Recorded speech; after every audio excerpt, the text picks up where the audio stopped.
नमस्कार दोस्तों, स्वागत है आप सभी का एक बार फिर से अड्डा एमसीक्यू जीके में। दोस्तों, समान पात्रता परीक्षा की तैयारी करने वालों के लिए आज एक और दोस्तों ये जियोग्राफी की क्लास है। एक और इसलिए दोस्तों क्योंकि इससे पहले भी हम जियोग्राफी की कुछ क्लासेस पढ़ चुके हैं। अगर वो आपने नहीं देखी है तो अभी आपको आई बटन दिख रहा होगा, उसमें जाकर दोस्तों आप इन क्लासेस को पढ़ सकते हैं, जिसमें हमने टॉप के जो पिछली भर्ती परीक्षाओं में पूछे गए प्रश्न हैं यानी टॉप 20 प्रश्नों की चर्चा की है। और आज की क्लास में भी हम टॉप 20 प्रश्नों की चर्चा करने वाले हैं पूरी व्याख्या के साथ। और यकीन मानिए आपकी सीईटी की परीक्षा या फिर आप जो हाईकोर्ट एलडीसी की परीक्षा की तैयारी कर रहे हैं तो उनमें आपके लिए महत्वपूर्ण साबित होने वाली क्लास।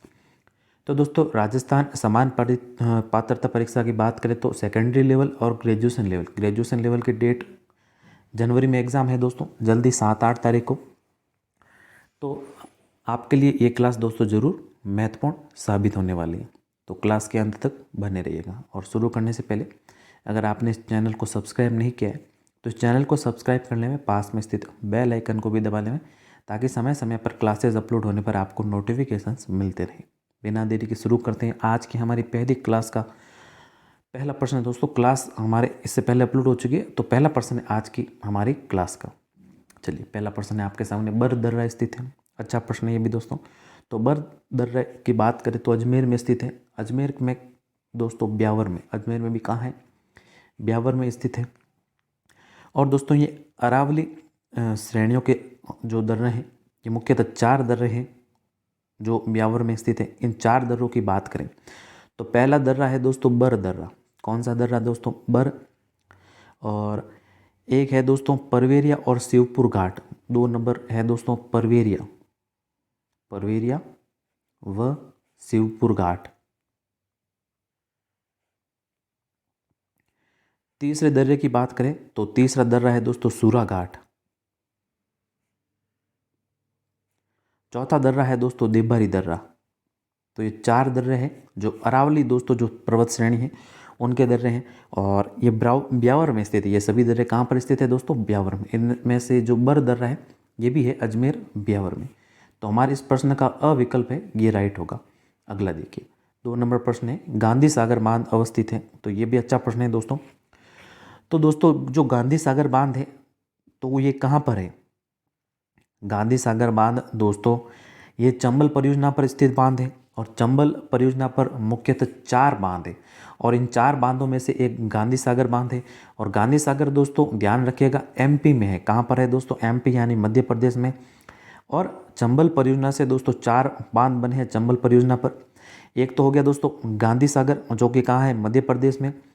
दूसरे की बात करें तो एक नाम आपने सुना होगा दोस्तों, राणा प्रताप सागर। कौन सा है, राणा प्रताप सागर, जो कि है दोस्तों कहाँ पर, चित्तौड़ में है। कहाँ पर है, चित्तौड़ में। तीसरे की बात करें तो तीसरा है दोस्तों माही बजाज, जो कि है दोस्तों कहाँ पर, बांसवाड़ा में।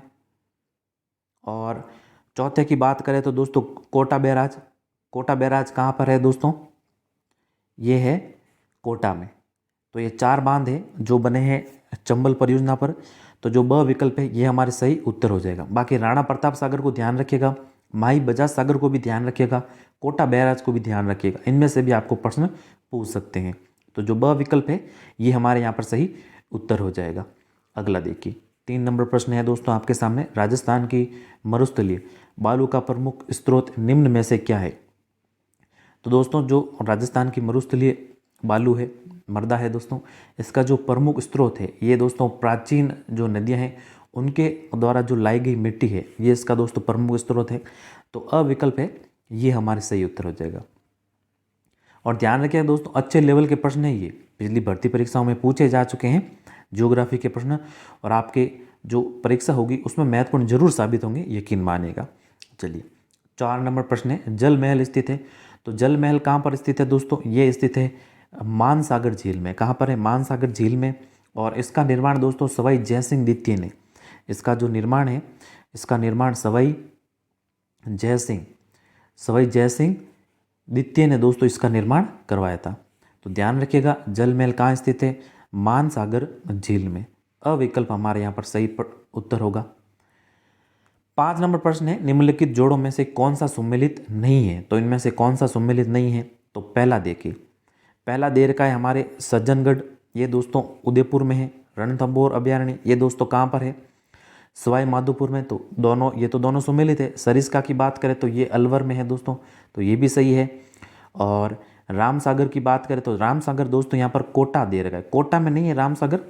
रामसागर ध्यान रखिएगा धौलपुर में है। कहाँ पर है, धौलपुर में। धौलपुर में एक और अभ्यारण्य दोस्तों, एक वन विहार नाम आता है, कई बार प्रश्न पूछा जा चुका है वन विहार के बारे में। एक दोस्तों केसर बाग, कौन सा, केसर बाग भी ध्यान रखिएगा कहाँ पर है, धौलपुर में। तो जो विकल्प द है ये हमारे सम्मिलित नहीं है यहाँ पर, क्योंकि जो रामसागर है ये कहाँ पर है, ये है दोस्तों धौलपुर में, ना कि कोटा में। तो द विकल्प हमारे इस प्रश्न का सही उत्तर हो जाएगा यहाँ पर। अगला देखिए 6 नंबर प्रश्न है कि सूखा संभावित क्षेत्र कार्यक्रम किस वर्ष प्रारंभ हुआ। सूखा संभावित कार्यक्रम दोस्तों ये प्रारंभ हुआ 1974-75 में। अविकल्प यहाँ पर हमारे सही उत्तर होगा। और ये मुख्यतः राजस्थान के दोस्तों 11 जिलों में, राजस्थान के 11 जिलों में दोस्तों ये कार्यक्रम था संचालित। और जो 32 खंड है राजस्थान के 11 जिलों के दोस्तों, 32 खंडों में पूछ सकते हैं, असत्य सत्य कथन के बारे में पूछ सकते हैं। तो कितने जिलों में संचालित था दोस्तों यह कार्यक्रम, 11 जिलों में और 32 खंडों में।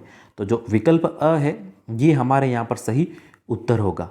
चलिए 7 नंबर प्रश्न है, राजस्थान के दक्षिण पूर्व पहाड़ी क्षेत्रों में आदिवासियों द्वारा उपयोग में लाई जाने वाली कृषि की विधि को कहते हैं। तो दोस्तों ध्यान रखिएगा, आदिवासियों द्वारा जो विधि उपयोग में लाई जाती है पहाड़ी क्षेत्रों में दोस्तों, इसको क्या कहा जाता है। अब देखिए यहाँ पर कुमारी, खील, दीपा, ये तो तीनों ऑप्शन में नहीं है। मुख्यतः दोस्तों आदिवासियों द्वारा जो कृषि की जाती है उसको कहा जाता है दोस्तों वालरा या फिर दोस्तों चिमाता। वैसे ये ऑप्शन यहाँ पर गलत है, चिमाता होना चाहिए दोस्तों, चिमाता है, क्योंकि पहाड़ी क्षेत्रों में जो कृषि की जाती है उसको दोस्तों चिमाता कहा जाता है। ये एक प्रकार की स्थानांतरित कृषि होती है, ध्यान रखिएगा, एक प्रकार की क्या होती है दोस्तों, स्थानांतरित कृषि। और जो मैदानों में दोस्तों कृषि की जाती है उसको कहा जाता है दजिया। क्या कहा जाता है, दजिया। मैदानों में की जाने वाली कृषि को कहा जाता है दजिया, और जो पहाड़ी क्षेत्रों में की जाती है उसको कहा जाता है चिमाता। तो चिमाता यहाँ पर सही होगा। चलिए अगला प्रश्न है 8 नंबर प्रश्न, गंग नहर जिसे महाराजा गंगा सिंह ने बनवाई थी किस वर्ष बनवाई गई। अच्छा प्रश्न ये भी दोस्तों।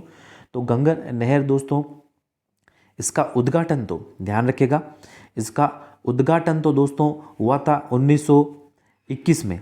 ध्यान रखिएगा इसका उद्घाटन तो 1921 में हो गया था, और लेकिन जो संचालित हुई थी, जो शुरू हुई थी वो 1927 दे रखा है। तो यहाँ पर तो 1927 सही होगा उत्तर। ब विकल्प यहाँ पर हमारे सही उत्तर होगा, यानी 1927 में इसका निर्माण पूर्ण हो गया था। और ये दोस्तों 1927 में जो बनकर यहाँ पर तैयार हुई थी। तो गंगा नहर ध्यान रखिएगा निर्माण किसने करवाया, गंगा सिंह ने, बीकानेर के महाराजा गंगा सिंह ने। ब विकल्प यहाँ पर हमारे सही उत्तर होगा। चलिए 10 नंबर प्रश्न है आपके सामने, चांद बावड़ी स्थित है। तो चांद बावड़ी कहाँ स्थित है दोस्तों, दौसा, जयपुर, सवाई माधोपुर, उदयपुर। तो जो इसका सही उत्तर होगा वो होगा दोस्तों हमारे विकल्प अ। चांद बावड़ी है दोस्तों दौसा में। कहाँ पर है दोस्तों, दौसा में। और इस चांद बावड़ी का एक और कहा जाता है दोस्तों तिलस्मी बावड़ी। ध्यान रखिएगा इसे तिलस्मी बावड़ी के नाम से भी जाना जाता है, इस चीज़ को ध्यान रखिएगा। और ये दोस्तों प्रतिहार कालीन बावड़ी है, प्रतिहार कालीन बावड़ी है, प्रतिहार कालीन। और कहाँ पर है, दौसा में। और दौसा में भी कहाँ पर है दोस्तों, आबानेरी। आबानेरी की चांद बावड़ी प्रसिद्ध है दोस्तों, ये आबानेरी, दौसा के आबानेरी में है दोस्तों आबानेरी की चांद बावड़ी। तो विकल्प अ है, ये हमारे यहाँ पर सही उत्तर होगा। अगला प्रश्न 10 नंबर प्रश्न है दोस्तों, मांडल की पाल, यहाँ पर दोस्तों मांडल या फिर मांडो की पाल, मांडल या फिर जिसे मांडो की पाल भी कहा जाता है, किसके उत्पादन के लिए विख्यात है। तो दोस्तों जो मांडो की पाल है ये किसके उत्पादन के लिए विख्यात है, ये दोस्तों विख्यात है फ्लोराइट के। किसके दोस्तों, फ्लोराइट के। और ये दोस्तों फ्लोराइट या फिर फ्लोरस्पार, फ्लोराइट या फ्लोरस्पार के लिए भी जो है उत्पादन के लिए दोस्तों विख्यात है। और सबसे पहले तो यही प्रश्न बनता है कि जो मांडल की पाल है ये कहाँ पर है। ध्यान रखिएगा ये है दोस्तों डूंगरपुर। कहाँ पर, डूंगरपुर में। तो जो सही विकल्प है वो है हमारे विकल्प स विकल्प सही उत्तर होगा। चलिए 11 नंबर प्रश्न है, निम्नलिखित में से राजस्थान के किस जिले में रेलवे की सुविधा नहीं है? शानदार प्रश्न, शानदार प्रश्न है दोस्तों। तो जो राजस्थान का कौन सा जिला है जहाँ पर रेलवे की सुविधा उपलब्ध नहीं है? तो ध्यान रखिएगा, सिरोही में तो लगभग स्टार्ट हो गई है दोस्तों, लगभग है सिरोही में, राजसमंद में भी है, हनुमानगढ़ में भी है, लेकिन बांसवाड़ा में, राजस्थान के दोस्तों जो बांसवाड़ा जिला है इसमें दोस्तों रेलवे की सुविधा अभी उपलब्ध नहीं है। स विकल्प हमारे यहाँ पर सही उत्तर होगा। चलिए 12 नंबर प्रश्न की ओर चलते हैं। 12 नंबर प्रश्न सुमेलित करने से संबंधित प्रश्न है दोस्तों, अच्छा प्रश्न है ये भी।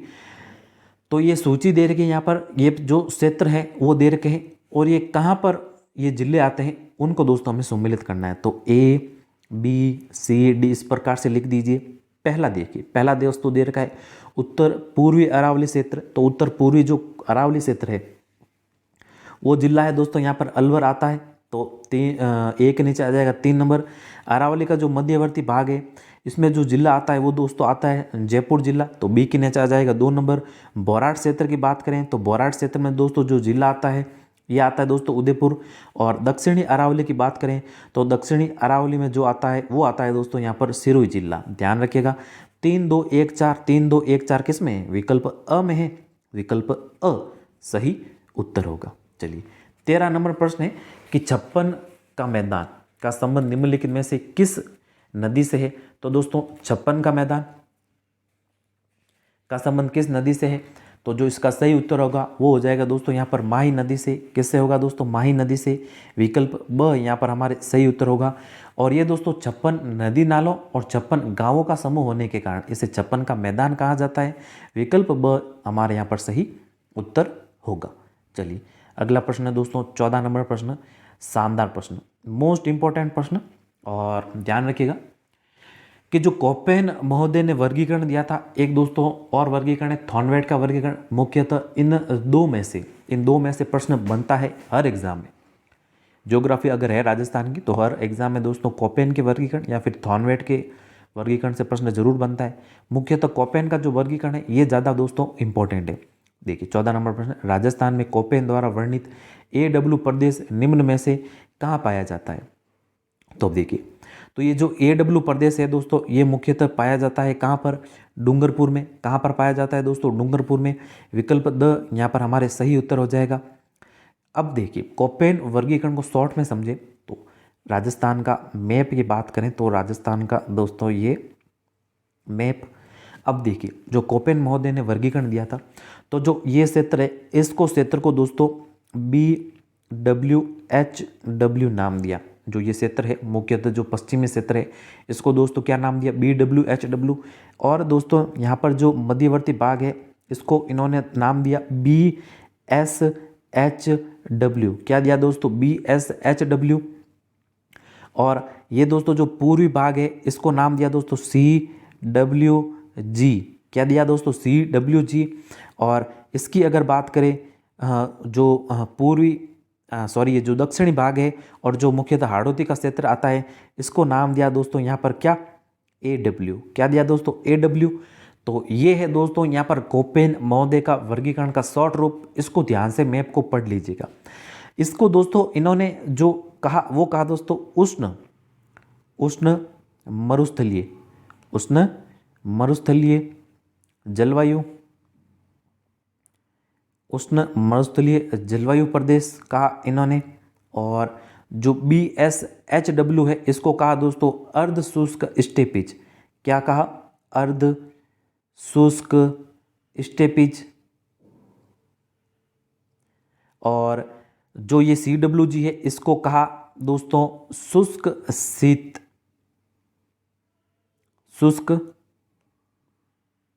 शीत। और जो AW है इसको कहा दोस्तों उष्ण कटिबंधीय सवाना। उष्ण कटिबंधीय कहा इसको। क्या कहा? उष्ण कटिबंधीय। तो हमें तो पूछा किसका? AW का। तो देखिए यहाँ पर जो दक्षिणी जो जिला है डूंगरपुर, ये दक्षिणी जिला है दोस्तों। तो AW प्रदेश में कौन सा आता है इनमें से? ये आता है दोस्तों डूंगरपुर। तो विकल्प द है, ये हमारे सही उत्तर हो जाएगा। बाकी कोपेन के वर्गीकरण को शॉर्ट रूप देख लीजिए ये वाला। और इसको देखते अगर और आपको जिलों की स्थिति पता है तो आराम से ऐसे प्रश्न आते हैं तो हल कर पाओगे आप। चलिए चलते हैं अगले की ओर। 15 नंबर प्रश्न, निम्न में से कौन सा खनिज मृदाओं में लवणीयता एवं क्षारीयता के समाधान हेतु उपयुक्त है? ये भी अच्छा प्रश्न है दोस्तों, शानदार प्रश्न। तो इनमें से दोस्तों जिप्सम का उपयोग दोस्तों इसकी क्षारीयता को कम करने के लिए किया जाता है। और जिप्सम का जो रासायनिक सूत्र है वो है दोस्तों CaSO4.2H2O, ध्यान रखिएगा। और जिप्सम ज़्यादा जो सर्वाधिक निकलता है वो निकलता है दोस्तों जामसर खान।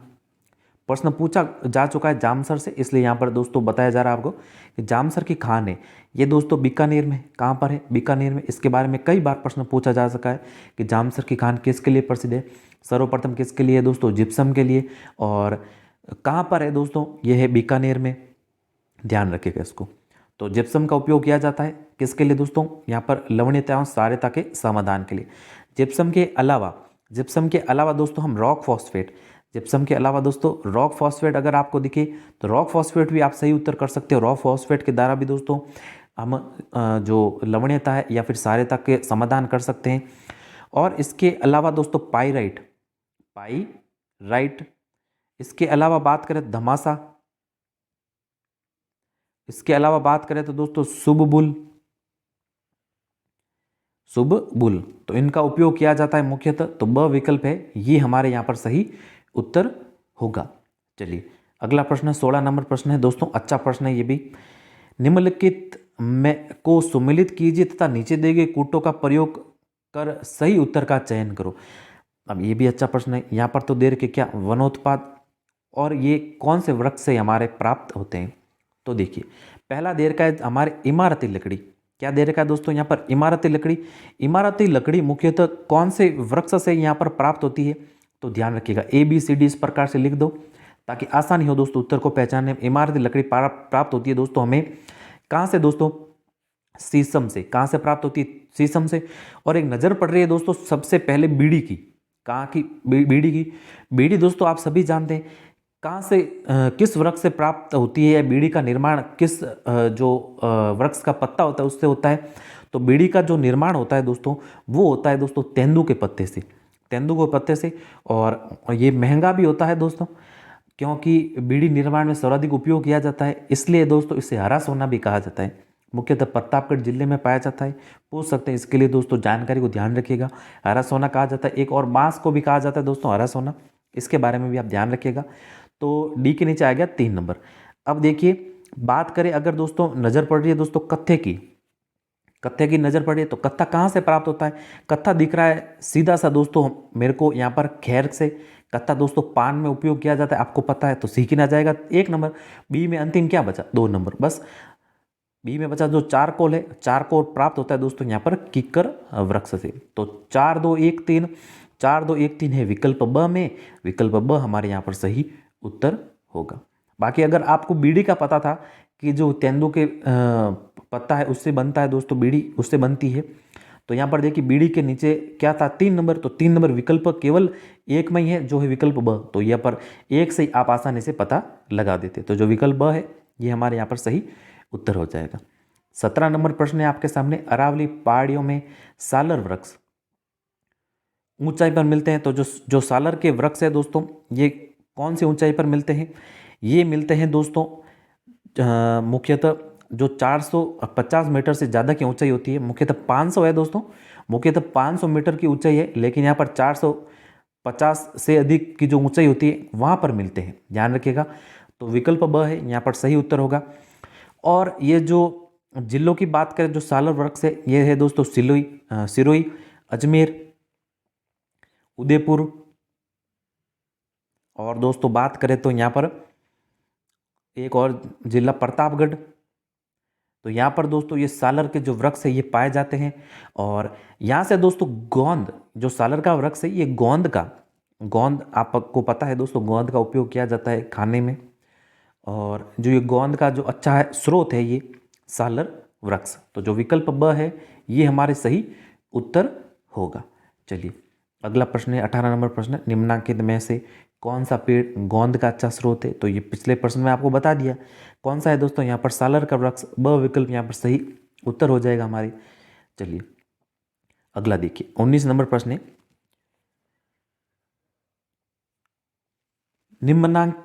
निम्नलिखित में से कौन सा खनिज सिंगाना के मदान कुदान क्षेत्र से निकलता है। तो इनमें से दोस्तों मदान कुदान जो क्षेत्र है ये निकलता है दोस्तों यहाँ से क्या, तांबा निकलता है। जो सिंगाना क्षेत्र है दोस्तों तांबा निकलता है यहाँ से।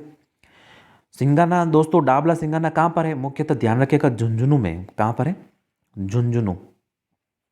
और यहाँ से जो HCL यानी हिंदुस्तान कॉपर लिमिटेड, इसके द्वारा दोस्तों यहाँ पर जो तांबा निकाला जाता है, ध्यान रखिएगा इसके बारे में भी पूछ सकते हैं कि यहाँ पर जो तांबा का जो निकाला जाता है वो कहाँ किस कंपनी द्वारा निकाला जाता है, हिंदुस्तान कॉपर लिमिटेड के द्वारा।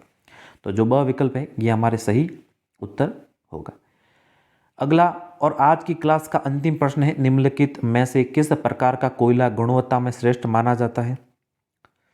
तो देखिए अब दोस्तों कोयले की बात करें इनकी गुणवत्ता की, तो सबसे जो अच्छी गुणवत्ता होती है कोयले की वो होती है दोस्तों, ध्यान रखिएगा एंथ्रासाइट। एंथ्रासाइट कोयला जो होता है दोस्तों ये अच्छी गुणवत्ता का कोयला होता है। अच्छी गुणवत्ता से यहाँ पर तात्पर्य है ये दोस्तों कि ऐसा कोयला जो मुख्यतः ज़्यादा उष्मा देता हो, कम धुआं करता हो और कम राख करता हो और ज़्यादा समय तक दोस्तों उष्मा देता हो, तो उस प्रकार के कोयले को दोस्तों अच्छी गुणवत्ता का कोयला कहा जाता है।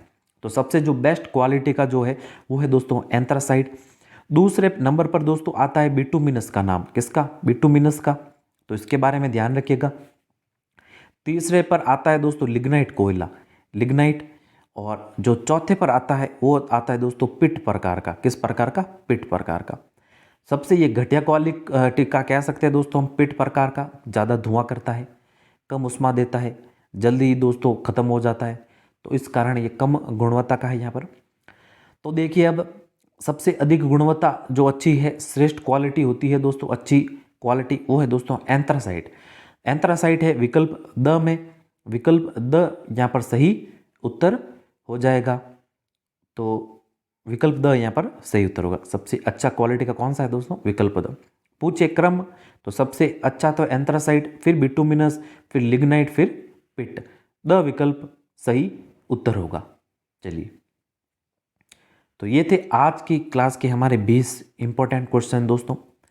तो उम्मीद है कि क्लास आपको पसंद आई होगी। अगर पसंद आई है लाइक करें, शेयर करें अपने दोस्तों के साथ, और अगर इस चैनल पर आप नए हैं, इस चैनल को आपने सब्सक्राइब नहीं किया है तो इस चैनल को ज़रूर सब्सक्राइब करें। MCQ प्रश्नों को समर्पित ये चैनल आपके लिए दोस्तों एग्ज़ाम में महत्वपूर्ण साबित होगा।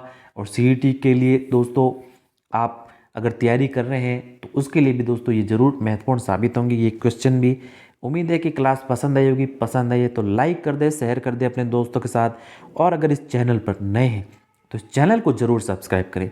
मिलते हैं जल्द ही हमारे नई क्लास में, तब तक के लिए जय हिंद, वंदे मातरम।